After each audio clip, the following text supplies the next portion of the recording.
미국 군수업체들은 1980년대 중후반 대규모 인수합병을 통해 각자 전문 분야를 키워갔습니다. 진레와 비에 있는 위성 로키드 마틴은 스텔스를 포함한 전투기와 군함 제너럴 다이내믹스는 지상 전력의 보잉은 군수 지원기 레이시오는 미사일과 전자장비 노스롭 크루먼 스텔스 폭격기와 유해 보유 등을 잘 만든 것으로 소문나 있습니다. 모두 각 분야별로 전문성을 갖고 세계 맛집으로 소문나 있는 상황인데요. 이렇게 각 분야의 전문적인 첨단 기술이 더해져 현재 다른 나라는 시도도 못해본 기술 중 하나인 스텔스 폭격기를 미국은 2030년대부터 차세대 전략 폭격기로 전량 교체한다는 계획을 잡은 것입니다. 한국은 위에서 설명드린 첨단 기술 중 하나도 독자 기술로 개발하지 못하는 상황에서 미국은 다른 나라들과 더욱 격차를 벌인다고 하니 씁쓸한 생각은 지울 수 없습니다. 한국도 이런 폭격기를 개발하는 소식을 거력 첨부해서 전해드렸으면 하는 것이 작은 소망입니다. 오늘은 하나만 있어도 전쟁 억제력을 갖는 미국의 미래와 현재 전략 폭격기에 대해서 알아보겠습니다. 현재 세계 모든 나라가 두려워하는 미국의 가장 강력한 전략 자산 중 하나인 전략 폭격기를 퇴역시키고 차세대 폭격기로 대체하는 것은 지난 몇 년 동안 첨예한 대립을 벌였던 미군은 이번 차세대 장거리 타격 폭격기 사업에서 미 공군 장관은 기자회견을 열고 노스럽 그러머니 보잉 로키드 마틴을 제치고 선정됐다고 AP통신 댄스 뉴스 비즈니스 인사이더 등 미국 언론이 2012년 말 보도했습니다. 그동안 우리에게 익숙한 에슬턴 카터 미 국방장관도 차세대 장거리 타격 폭격기 사업은 50년 미래를 준비하는 전략적 투자로 이는 미국의 미래에도 전세계 힘을 보여줄 능력이 있으며 동맹국과 잠재적 적국에게 알리기 위한 것이라고 밝혔는데요. 노스롭 그루먼이 제시한 차세대 폭격기의 제작비는 대당 월급 1,400만 달러가나 6,600억이 넘습니다.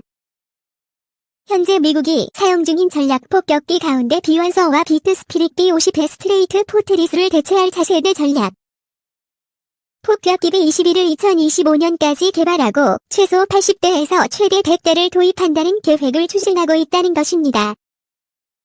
사업비는 개발비까지 포함해 최대 800억 달러 가라 90조 9천억 원 규모가 될 것으로 보입니다.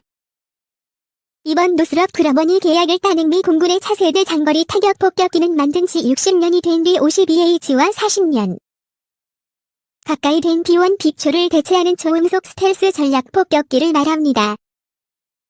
미 공군이 요구하는 성능은 핵무기 또는 일반 폭탄을 싣고 미 본토 기지에서 출발 적구까지 초음속으로 날아간 뒤 탑재한 무기를 쏘고 초음속으로 귀환해야 한다는 것인데 여기에 스텔스 성능까지 갖춰야 한다는 것입니다. 쉽게 설명하자면 초음속 추적용 침투가 가능한 B-1 폭격기와 스텔스 성능을 지닌 폭격기 대량의 재래식 폭탄과 공중 발사 순항미사일에 의해 시험과 핵폭탄을 장착할 수 있는 B-52H의 성능을 모두 갖춰야 한다는 뜻인데요. 미 공군이 요구 성능을 제시하자 로키드 마틴과 보잉 측은 F-22 스텔스 전투기를 대형화 것 같은 개념 모델을 제시했고 노스롭 그루먼은 B-2 폭격기보다 강력한 엔진을 장착한 것 같은 개념 모델을 제시한 것으로 알려졌습니다.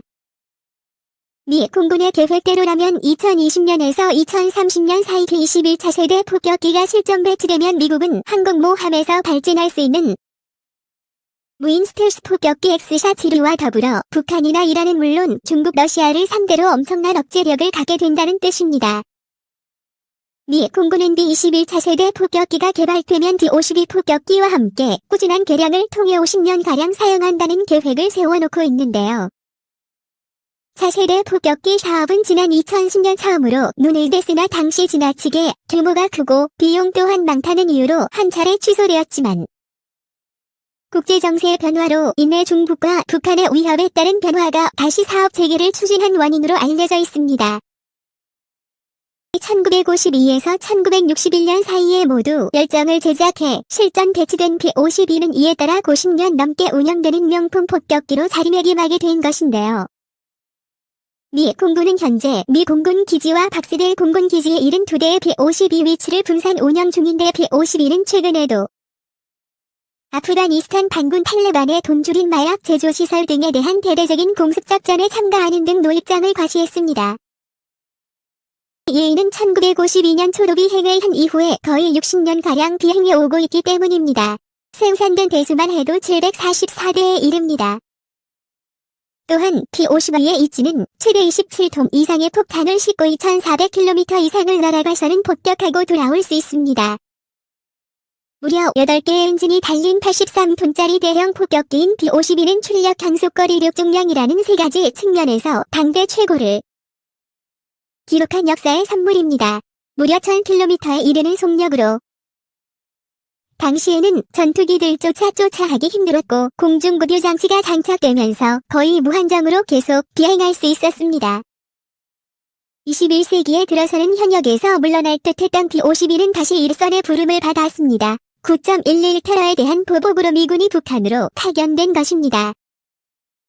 특히 P-52 폭격기는 적의 지하시설을 파괴할 수 있는 2000파운드 약 1톤의 폭탄을 최대 4발까지 탑재할 수 있었고 항공모함에서 출격한 F-18들과는 달리 오랜 시간 제공하면서 지상의 특수부대가 지정한 목표에 대하여 정밀 타격 임무를 수행할 수 있었습니다.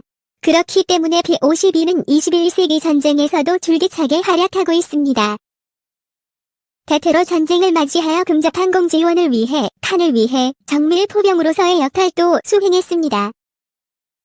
특히 아프간 전쟁 초기에 투하된 전체 폭탄 가운데 71%가 겨우 열렸을 때 항공기에서 투하됐습니다. 이 사실만으로도 50가 여전히 위협적인 존재라는 것이 충분히 입증된 것인데요. 그렇기 때문에 미군은 여전히 52를 애용하고 있고 최소한 2050년까지는 사용하고 싶어합니다. 게다가 P-52만큼 효율적이면서 운용 비용이 저렴한 기체도 드물기 때문입니다. 심지어 B-1문슈나 비트스피드 폭격기도 P-51을 대체하고자 등장했는데 오히려 P-50m의 위치는 확고부동해졌습니다. 보잉이 제작한 원기는 우여곡절이 많은 기종인데요. P-52를 대체하기 위해 1970년대에 개발된 이 폭격기는 1974년 초로 비행해 성공한 이후 모두 240대를 양산할 계획이었으나 소련의 방공망과 요격망을 뚫기가 어렵다는 판단에 따라 양산 계획을 취소했습니다. 하지만 미국 군비 확장으로 1988년 100대 생산을 마지막으로 양산이 중단됐습니다. 애초 B-1B는 핵전쟁을 상정해 B-8, B-6, B-8, 3 등 다양한 핵폭탄을 적재하도록 설계됐지만 러시아와 체결한 2단계 전략무기 감축 협정에 따라 지금은 재래식 무기만 적재할 수 있습니다. 그렇기 때문에 원래의 목적과는 다른 성능 계량으로 쓰임을 다했기 때문에 이러지도 저러지도 못하는 어중간한 전략자산이 된 것입니다. 그러나 원비는 최근에는 구축함이나 호위함 등 이동하는 대형 해상 표적을 800km 밖에서도 정확히 타격할 수 있는 최첨단 스텔스 장거리 미사일인 LRAS도 장착할 수 있게끔 개량됐습니다. 또한 노스럽 그러머니 1980년대 제작한 B-2는 세계 최초의 스텔스 폭격기로 현재 20대만 운영 중인데요. B-2는 특히 지하 유세 깊숙이 은신한 적 지휘부를 족집게처럼 파악해 정밀 타격할 수 있어 북한이 가장 두려워하는 전략 폭격기로 알려져 있습니다. 미 공군은 B에 대한 무장 개량 작업을 통해 차세대 디지털 핵폭탄인기 유기윤리 체계로 운용할 수 있게 됐습니다. 비율을 늘리는 현재 사용 중인 비글 3, 4, 7, 10 등 4종의 비유도식 핵폭탄의 디지털 레이더와 GPS가 내장된 꼬리 키트를 부착한 것으로 정밀 타격의 효과를 발휘하는 데 무게가 350kg이 밀리는 TNT 폭발력 기준으로 5만 톤 수준의 소형 원자폭탄으로 목표에 따른 폭발력 조절도 가능해 불필요한 피해를 최소화할 수 있는 게 특징입니다.